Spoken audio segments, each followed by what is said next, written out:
एक समय की बात है। माँ पार्वती जी गणेश जी को बुलाती और कहती है कि खीर देवी लक्ष्मी को देकर आओ। तभी वहाँ पर विष्णु जी देवी लक्ष्मी जी को कहते हैं कि देवी मुझे आज बहुत भूख लग रही है, मुझे कुछ खाने की इच्छा हो रही है।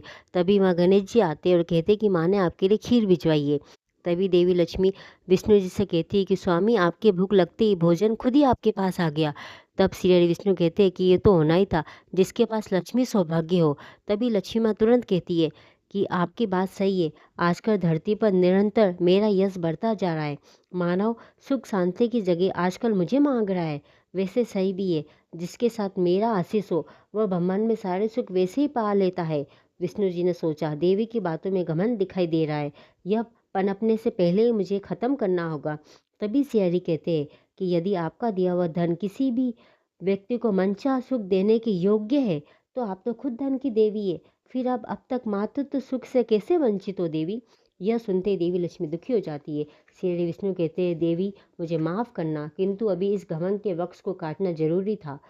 तभी माँ लक्ष्मी जी को दुखी देखकर शेषनाग जी उन्हें एक उपाय बताते कि माता अगर आप बिना किसी विलंब के मातृत्व सुख भोगने का एक उपाय है, आप एक बालक को गोद ले लीजिए। यह उपाय माता लक्ष्मी को बहुत अच्छा लगा। वह तुरंत देवी पार्वती जी के पास जाती है और अपनी परेशानी बताती है। देवी पार्वती जी कहती है कि हमें देखना होगा देवी ऐसी कौन सी माता है जो बिना परेशानी के अपनी संतान आपको दे दे। तभी माता लक्ष्मी जी कहती है कि देवी आपके दो पुत्र हैं, उनमें से गणेश जी या कार्तिकेय में से मुझे एक दे दो। मुझे मातृत्व सुख का आशीष दो, वरदान दो। वह माता पार्वती जी से विनती करती है। तभी माता पार्वती पार्वती जी गणेश जी को लक्ष्मी माँ को दे देती है और गणेश जी को लक्ष्मी जी का दत्तक पुत्र घोषित करती है। तभी माता लक्ष्मी गणेश जी को आशीर्वाद देती है कि तीनों लोकों में जहाँ जहाँ मेरी पूजा होगी वहाँ मेरे साथ साथ तुम्हारी भी पूजा होगी, और जो मेरे साथ तुम्हें नहीं पूजेगा उससे मैं कोसों दूर रहूँगी। देवी लक्ष्मी माँ पार्वती जी से भी कहती है कि संसार में गणेश की माता तुम ही कहलाओगी।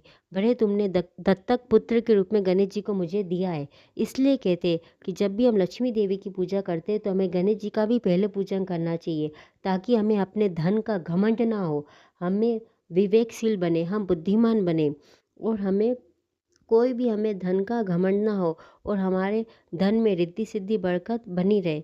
और माँ पार्वती जी गणेश जी को लक्ष्मी माँ को सौंप देती है। तब से गणेश जी लक्ष्मी माँ के दत्तक पुत्र कहलाते। इसलिए तो जब भी हम वैभव लक्ष्मी का भी व्रत करते हैं तब भी हमें गणेश जी का पूजन करना चाहिए।